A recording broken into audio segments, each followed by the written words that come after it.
Good morning, Miss Mimi. My name is Priscilla Pungga, anak 4 with matric number 05DGU19F1011 and my group member Brittany Sanji anak Gurang, Sharifah Nufariza binti Wan Ontman and Tok Don Seong. We are from Group 6. We'll present about green practice. What is green practice? Green practice is to pursue knowledge and practice that can lead to more environmentally friendly. Second one is can help protect the environment and sustain its natural resources for current and future generation. Ways us can do to go green.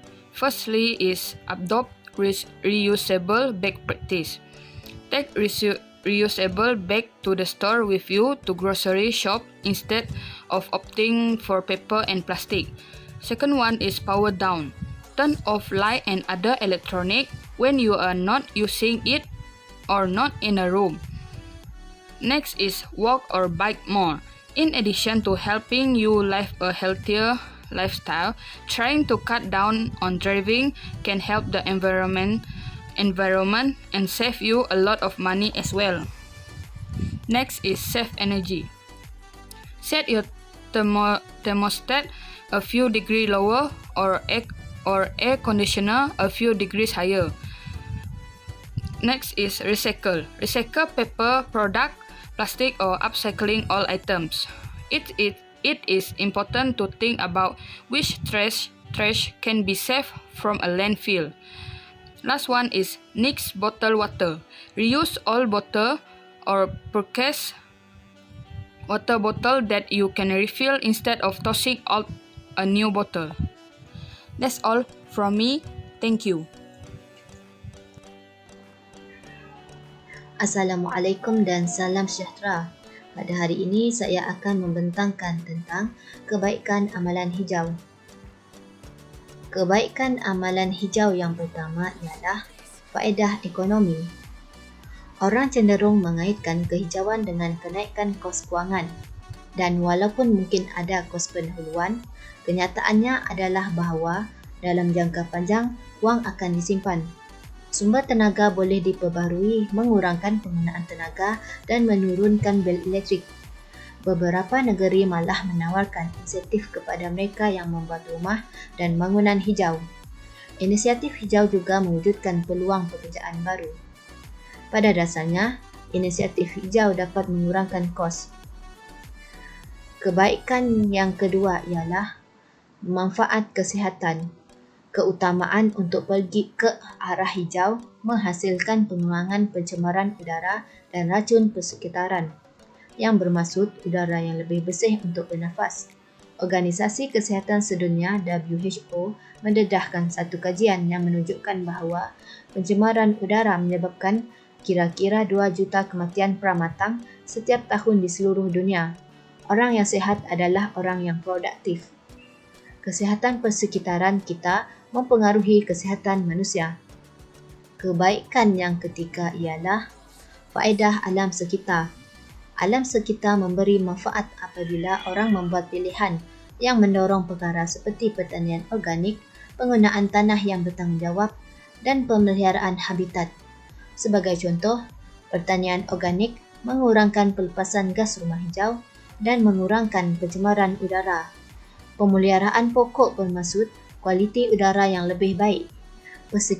Persekitaran yang sihat bermaksud masa depan yang lebih lestari. Kebaikan yang keempat ialah manfaat undang-undang dan cukai. Beberapa negeri mula mengatur penggunaan tenaga dan pembaziran pelepasan. Perniagaan mesti mengikutinya dan memasukkan teknologi hijau ke dalam tugas harian mereka. Sebagai contoh, Florida membenarkan perniagaan untuk menghasilkan dan menjual elektrik dari sumber tenaga boleh diperbarui untuk kredit cukai pendapatan korporat.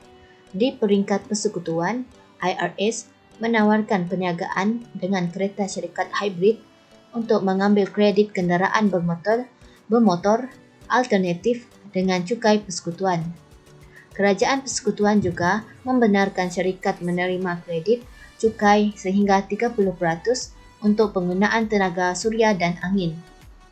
Kebaikan yang terakhir iaitu kebaikan yang kelima ialah Faedah jenama.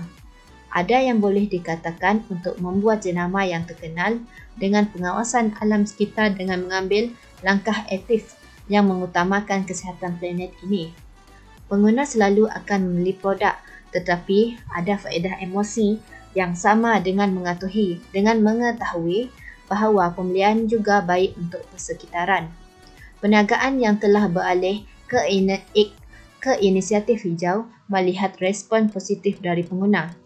Kepentingan inisiatif hijau bermaksud menjadi penjaga lingkungan yang baik dan juga memenuhi matlamat perniagaan anda.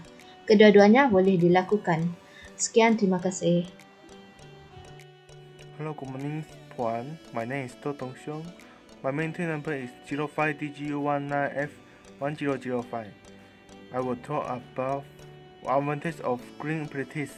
The first is reduce energy-related costs. Energy and water costs are a primary concern of manufacturers, focusing on improvement and reduce those expenses. The second is attract new customer and increase sales. Green and sustainable practice can make your company more marketable.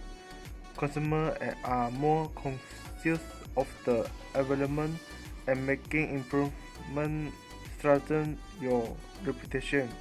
The last is societal impact. In addition to help your company is profitability, your action can make a real difference, so you will have a smaller carbon footprint and reduce the number of toxins released into the atmosphere. Thank you. Salam sejahtera semua. Saya Brittany Sanji Anagura ingin membentangkan keburukan amalan hijau. Keburukan amalan hijau yang pertama ialah kos permulaan.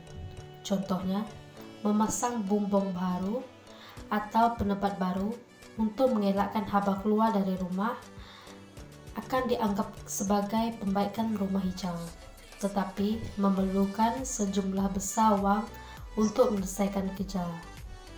Keburukan amalan hijau yang kedua ialah penjimatan tidak mencukupi. Masalah adalah bahawa penjimatan yang dijana dengan menjadikan amalan hijau sering kali kurang daripada yang dijangka. Mereka tidak menebus kos awal dengan cukup cepat untuk menjadikan layak dari segi ekonomi. Keburukan amalan hijau yang ketiga ialah kesan marginal. Walaupun amalan hijau difokuskan pada pengurangan bahaya terhadap alam sekitar, kesan yang dapat dimiliki oleh individu tertentu terhadap alam sekitar dengan mengamalkan amalan hijau sering kali diabaikan. Keburukan amalan hijau yang keempat ialah pertandingan. Dalam dunia perniagaan, amalan hijau boleh menjadi tujuan yang menarik untuk mendapatkan muhibah dan sokongan pengguna, tetapi melainkan jika peningkatan hijau dapat dilaksanakan secara ekonomi, ia dapat meletakkan perniagaan pada kerugian yang kompetitif. Terima kasih.